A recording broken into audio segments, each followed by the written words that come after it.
오늘은 교회력으로 성령 강림 주일입니다. 이 오순절날 마가의 다락방에 성령이 불과 같이 바람과 같이 뜨겁고 강하게 임하신 날을 기념하여 우리 또한 성령의 충만함을 받기 위하여서 이 시간 사모하는 마음으로 우리 예배에 오른 줄 믿습니다. 예수님께서 부활하시고 40일 동안 나타나시고 승천하셨습니다. 그리고 몇 날이 못 돼요.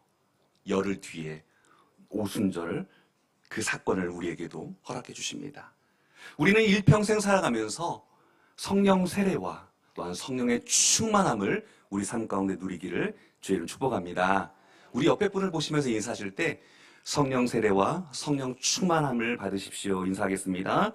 성령 세례와 성령 충만함을 받으시기를 바랍니다. 축복합니다. 사랑하는 여러분, 일생을 살아가면서 불가능하다고 여겨지는 일이나 혹은 사건, 그리고 환경을 접해본 적이 있으십니까? 그런 일을 만날 때 어떻게 반응하십니까? 보통은 불가능한 일이다라고 내가 도저히 감당할 수 없어. 어떤 노력을 해도 해결할 수 있는 실마리는 전혀 찾을 수 없다라고 표현합니다. 불가능이라는 이 말의 사전적 의미도 이루거나 실현할 수 없는 상태, 어떤 일이 현실적으로 또는 이론적으로 일어날 수 없다라고 판단되는 상태를 뜻합니다. 불가능하다고 느끼는 그 감정, 그 일 자체보다 우리 안의 심리에서부터 두려움으로부터 시작되는 것을 볼 수 있습니다. 나는 안 되는가 봐. 어쩔 수 없나 보다. 그래, 나는 뭘 해도 안 돼. 나는 절대 그 일을 해낼 수 없지. 저건 나 같은 사람에게는 도저히 감당할 수 없는 일이야 라는 표현을 하기도 합니다. 심리적인 불가능한 사람들, 실패할까봐, 거절할까봐, 손해볼까봐 시도조차 하지 않는 두려움이 엄습해 옵니다. 건강의 문제도 마찬가지입니다. 몸이 불편하고 건강이 좋지 못하면 새로운 도전을 하는 것 자체가 두렵기에 용기가 나질 않습니다. 그 밖에도 관계로부터 오는 단절, 불확실한 미래로 인한 희망의 꿈을 이루지 못하는 불가능성, 우리의 발목을 잡아 우리를 불가능하게 만드는 요소들은 주위에도 너무도 많이 있다는 사실입니다.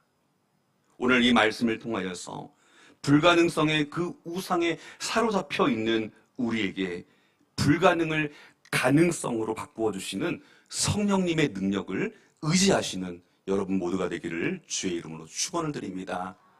우리가 잘 아는 탤런트 김혜자 씨가 있습니다. 우리 통합교단인 남대문 교회의 권사이십니다. 이분은 모태신앙인으로서 훌륭한 일들을 지금도 해오고 계십니다. 그리스도인으로서 모범을 세상 가운데, 아니 열방 가운데 직접 몸으로 보여주셨습니다. 자선 구호 활동가로 활동하며 어렵고 힘든 나라들과 아이들에게도 삶을 헌신하신 분이십니다. 그런데 연예인 생활을 하다 보니 담배를 끊지 못했다라고 합니다. 어느 날 여느 때처럼 카페에서 담배를 피우던 김혜자 권사는 담배 맛이 너무 이상하다라고 느꼈습니다.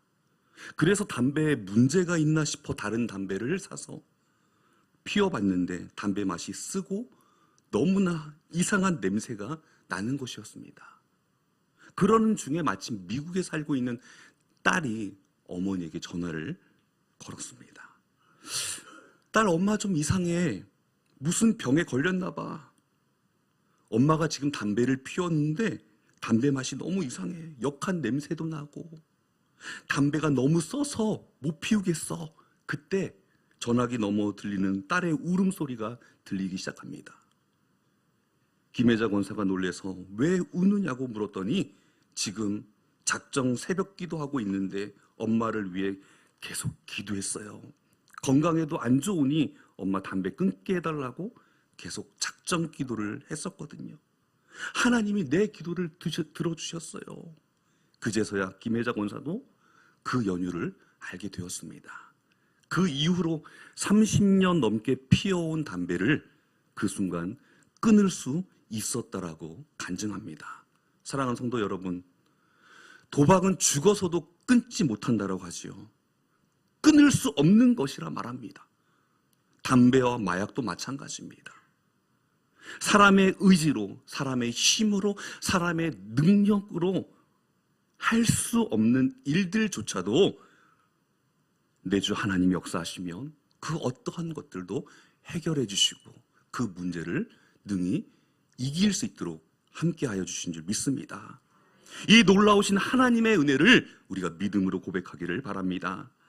하나님이 우리의 해결사로 자청하시는 것은 하나님의 백성들이 행복하기를 원하시기 때문에 그렇습니다. 우리 주님은 말씀하십니다. 할 수 있거든이 무슨 말이냐? 믿는 자에게는 능치 못할 일이 없느니라. 이 말씀을 제자들에게 주시는 거예요. 귀신 들린 아이를 데리고 온 아버지가 제자들도 할 수 없다라고 표현하며 주님 앞에 나왔을 때 주님은 염려하지 마라, 걱정하지 마라 말씀하십니다. 내가 너희 옆에 있어주마. 내가 늘 너와 함께 할게. 주님 말씀하십니다. 보혜사 성령님이 우리의 곁에서 우리를 도우시는 줄 믿습니다. 이 보혜사라는 이 단어가요, 이 헬라어로 파라클레토스입니다. 이 파라클레토스는요, 내 곁으로 부름을 받아 나를 돕는 분이란 뜻입니다. 나의 곁에서 부르심을 받아서 나를 돕는 이가 바로 보혜사 성령님이신 줄 믿습니다. 성령님께서 오늘 우리의 삶의 변화에 관심을 갖고 계세요. 나의 삶의 작은 변화를 주님께서는 기뻐하십니다. 믿으십니까? 우리의 입술의 고백이, 우리의 삶의 고백이 주님을 기뻐하시는 그 아름다운 자리로 나아가시기를 주의 이름 축복합니다. 오늘 하나님이 왜 우리의 삶의 변화에 특별한 관심을 가지고 계시는 것일까요? 그것은 이 백성들이 이 땅에서 더욱 가치 있고 더욱 복되며 감동이 넘치는 삶을 살아가기를 원하시기 때문에 그렇습니다.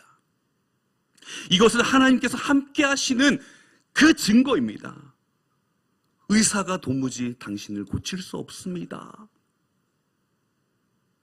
나는 어떠한 의학의 그 도구를 가지고 당신을 소생시킬 수 없습니다. 성령 하나님은 의사의 손길도 거부한 성도들조차도 치유하시는 하나님이신 줄 믿습니다. 성령 하나님은 모든 문제를 해결해 주시고 우리에게 능력을 주시는 하나님이신 줄 믿습니다. 불가능을 가능케 하시는 그 하나님, 성령 하나님은 우리에게 더 크고 위대한 것으로 채우시는 하나님이심을 믿으시기를 바랍니다. 사도행전 2장 37절에서 38절 말씀해 보면 그들이 이 말을 듣고 마음에 찔려 베드로와 다른 사도들에게 물어 이르되 형제들아 우리가 어찌할꼬 하거늘 베드로가 이르되 너희가 회개하여 각각 예수 그리스도의 이름으로 세례를 받고 죄 사함을 받으라. 그리하면 성령의 선물을 받으리니라고 말씀하셨습니다. 하나님께서는 누구든지 하나님의 말씀을 듣고 자기의 죄를 자복하고 회개하면 그 죄를 용서하여 주시고 성령을 선물로 주시는 줄 믿습니다. 과거의 잘못을 깨닫고 이제 우리가 어떻게 살아야 할꼬 형제들아 우리가 어찌할꼬 이러한 탄식을 통하여서 예수 그리스도의 놀라운 선물을 우리에게 주시겠다 말씀하셨습니다. 성령의 능력을 힘입어 나아가는 하나님의 백성들의 삶은 과거와 180도의 삶, 달라진 삶을 살아가게 됩니다. 성령 충만 안에 은혜를 경험하게 되면 오늘 우리는 방언을 하게 되고 예언을 하며 또한 우리 안에 있는 많은 문제들을 육체적인 질병도 주님께서 치유하여 주시고 성령의 능력 안에서 놀라운 경험을 하게 되는 것입니다. 놀라운 삶의 변화가 일어납니다. 성령 충만을 경험하였다는 것은 전인격적인 우리의 삶의 놀라운 변화를 뜻하고 있습니다. 제자들은 성령의 충만함을 어떻게 받았습니까? 그 전에는 제자들은 두려워서 핍박자들을 피해 숨어 있었던 자들입니다. 아니, 예수님의 십자가를 지시고 골고다 언덕을 오를 때 제자들은 뿔뿔이 흩어졌습니다. 다 떠났습니다. 그런데 성령의 충만함을 받은 이후에 저들은 담대해졌습니다. 아니요, 군중들 앞에서 능숙하게 예수님의 그 십자가와 부활의 복음을 전파하였습니다. 그들의 증거하는 말씀을 듣고 수많은 사람들이 회개하고 예수님을 믿음으로 영접하였습니다. 3,000명, 5,000명. 그들이 회개하고 주님 앞에 나왔다는 것은 오늘 우리가 고백하는 것처럼 전에는 불가능한 사람들이었는데 이제는 예수 안에서, 성령 안에서 가능케 되어진 줄 믿습니다. 주님을 위해서 순교의 현장으로 나아갔던 자들입니다. 마지막 피 한 방울까지도 주를 위하여서 살기를 결단하는 것입니다. 사도 바울의 삶은 어떻습니까? 예수님을 믿는 제자들을 증오하며 핍박하던 괴수였는데 그에게 성령이 임하니까 그가 회개합니다. 예수님을 믿음으로 영접합니다. 그가 성령을 받고 성령 충만한 상태가 되니까 담대히 복음을 전파합니다. 핍박자들이 그를 감옥에 가두어도 그곳에서 항상 기뻐하며 승리합니다. 심지어 주님의 나라를 위하여서 자신의 목숨을 조금도 귀한 것으로 여기지 아니합니다. 여러분, 성령 충만함이 무엇입니까? 성령 충만함이란 삶의 충만을 회복하는 것입니다. 사랑을 잃은 자가 사랑을 회복하고 용기를 잃은 자가 용기를 회복하는 것입니다. 실패한 자리에서 하나님과 간절히 만날 때 하나님은 성령 충만의 선물을 주시는 줄 믿습니다. 그 은혜로 사랑을 회복하고 믿음을 회복하고 사명을 회복하게 하시는 것입니다. 실패해서 일어서기 위해 성령 충만의 은혜를 구하시기를 바랍니다. 여러분, 성공만이 하나님의 은혜인 것은 아닙니다. 실패한 그 자리에도 하나님의 은혜인 줄 믿습니다. 그 실패가 하나님의 은혜가 되기 위하여서 오늘 겸손한 마음으로 하나님을 찾고 찾으시는 저와 여러분 되시기를 주의 이름으로 축원을 드립니다. 하나님이 주시는 성령으로 다시 일어나게 될 줄 믿습니다. 성령의 충만함을 우리는 받아야 하는 것입니다. 오늘 우리가 예수님을 믿고 성령을 받는 그 사건으로만 만족해서는 안 됩니다. 여러분, 성령 충만함을 받게 되면 어떠한 일이 일어납니까? 제자들의 삶과 같이 주를 위하여서 살아가는, 헌신하는 그런 놀라운 일들이 나타나게 되는 줄 믿습니다. 교회에 나오는 것이 행복해요.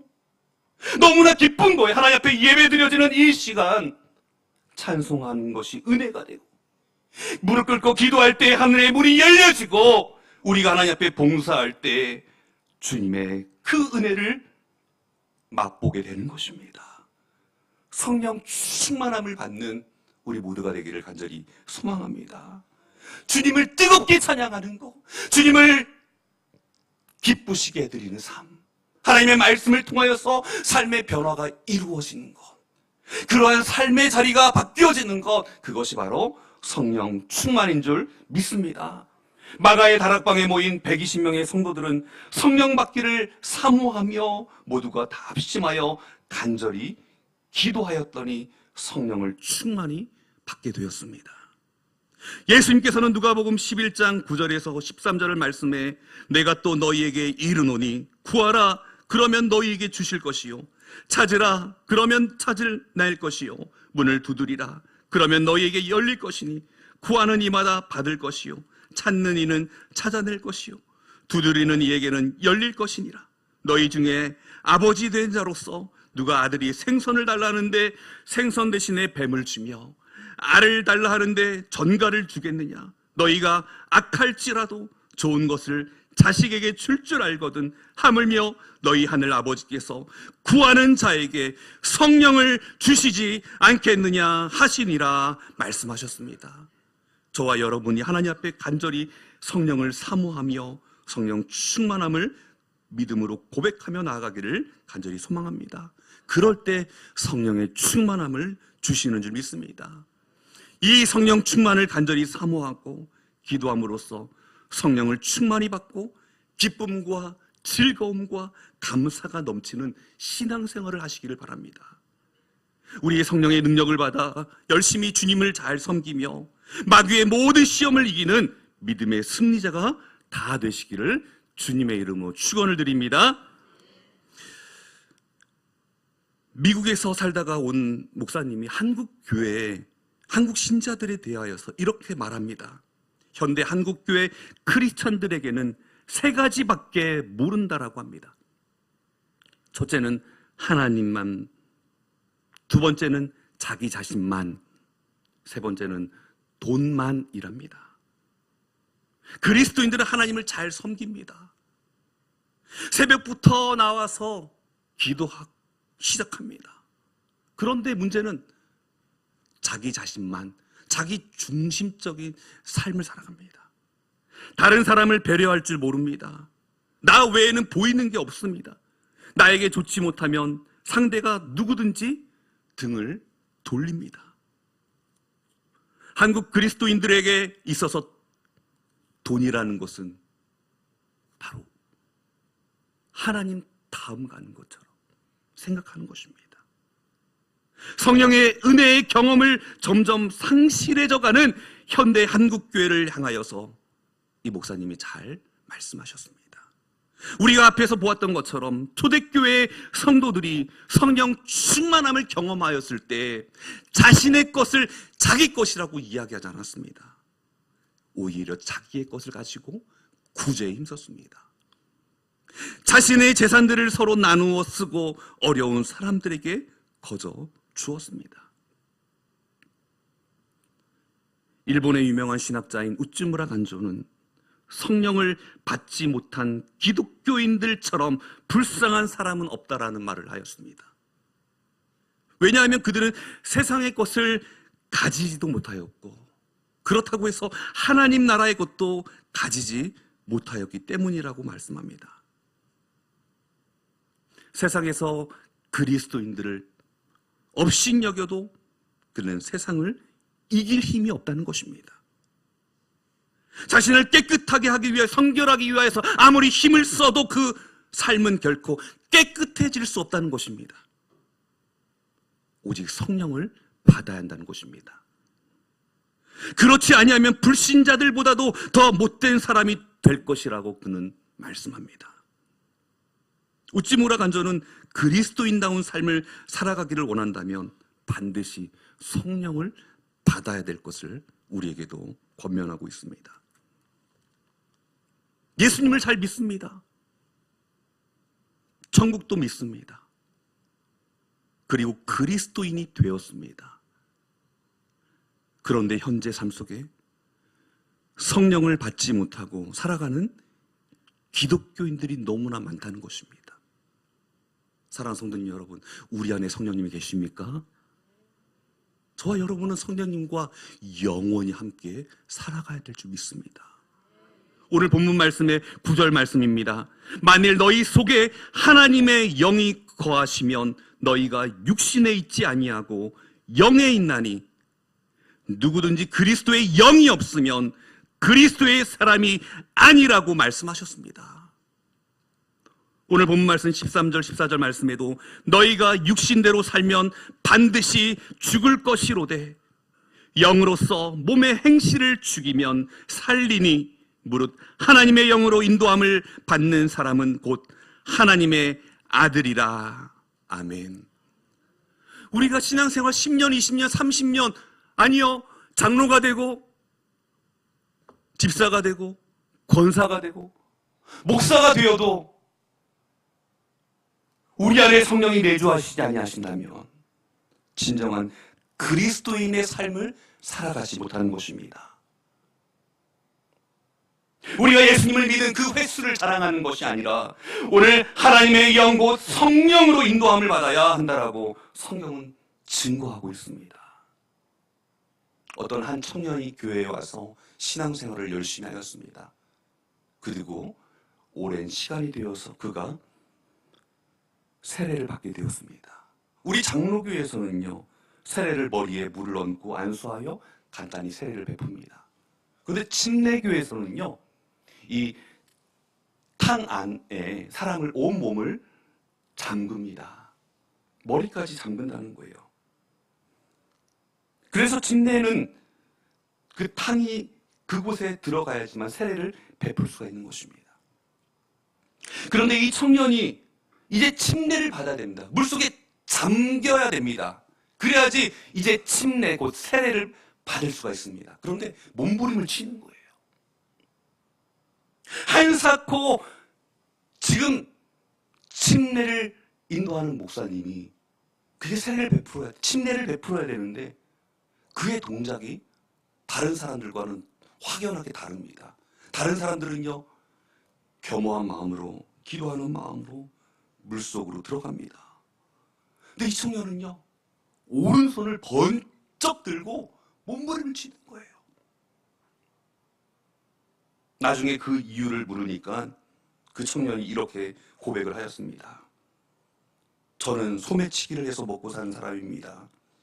만일 이 손까지 세례를 받아버리면 무엇으로 먹고 살겠습니까? 라고 하더라는 것입니다. 참 어처구니가 없죠.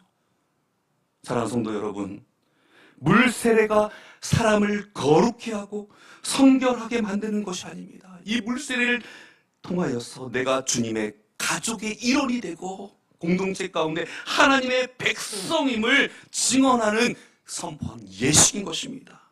물세례로 사람이 성결케 되어지는 것이 아니라 성령으로 충만하여 성령으로 거듭난 다시 태어난 사람이 성결한 삶을 살아가게 되는 줄 믿습니다. 사랑하는 성도 여러분, 마가의 다락방에서 성령님의 임재를, 성령님의 기름 부으심의 그 역사를 간절히 사모했던 제자들처럼 여러분 안에도 성령으로 충만한 역사가 있기를 간절히 소망합니다. 오늘 본문 말씀에는 두 가지 영역입니다. 하나님을 따르는 영역, 육신의 소욕대로 따르는 영역. 오늘 성령을 따라 살아가는 영적인 삶이 우리 가운데 있습니까? 이 삶은 하나님 편에 서 있는 삶입니다. 하나님의 뜻을 존중하며 순종하며 살아가는 삶입니다. 그와 반대로 육신을 따라 살아가는 삶이 있습니다. 육신의 본능에 이끌려 살아가는 삶은 나 중심의 삶인 것입니다. 하나님과 반대되는 삶입니다. 오늘 본문에서는 우리에게 육신의 삶에서 떠나라고 강권하고 계십니다. 오늘 본문 말씀 13절과 14절 말씀인데요, 다 같이 함께 봉독하겠습니다. 너희가 육신대로 살면 반드시 죽을 것이로되 영으로서 몸의 행실을 죽이면 살리니 무릇 하나님의 영으로 인도함을 받는 사람은 곧 하나님의 아들이라. 아멘. 오늘 성령님을 우리에게 보내주신 이유가 우리가 육적인 삶을 살기를 결단하는 것이 아니라 이제는 하나님의 나라를 향하여서 욕망의 삶을 떨쳐버리고 오직 하나님과 동행하며 살아가기를 우리에게 원하시는 것입니다. 우리 신앙인들은요, 성령님께서 함께 하시는 삶을 살아가야 될 줄 믿습니다. 성령님이 임재하시지 않은 인생은요, 두려워하고 있습니다. 어떠한 삶을 만나도 두려워하며 삶을 살아가게 됩니다. 성령이 없이 살아가는 사람은 언제나 자기가 자기 자신을 지키며 살아가야 된다고 생각합니다. 이러한 모습은 언제나 피곤할 수밖에 없습니다. 어떠한 광박관념을 가지고 살아갈 수밖에 없습니다. 우리들의 삶에는 수많은 짐들이 있습니다. 무거운 짐이 있다는 거예요. 삶의 짐이 없을 수는 없습니다. 그런데 그 짐이 더 무겁게 느껴지는 것이 문제입니다. 성령의 도움 없이 살아가면 그 짐은 점점 더 무겁게 느껴질 것입니다. 세상의 모든 염려나 짐을 내가 혼자 다 지고 살아간 느낌 속에 살아갈 때가 있습니다. 얼마나 피곤한 것입니까? 주님이 내 멍에를 지시고 내 멍에를 가볍게 하여 주셨는데 오늘 여전히 성령님과 함께 살지 아니함으로 말미암아서 슬픔에 또한 죄악 가운데 코하는 영혼들이 있다는 것입니다. 오래된 기계나 제품들을 가끔 기름을 쳐야지만 잘 작동하는 것을 볼 수 있게 됩니다.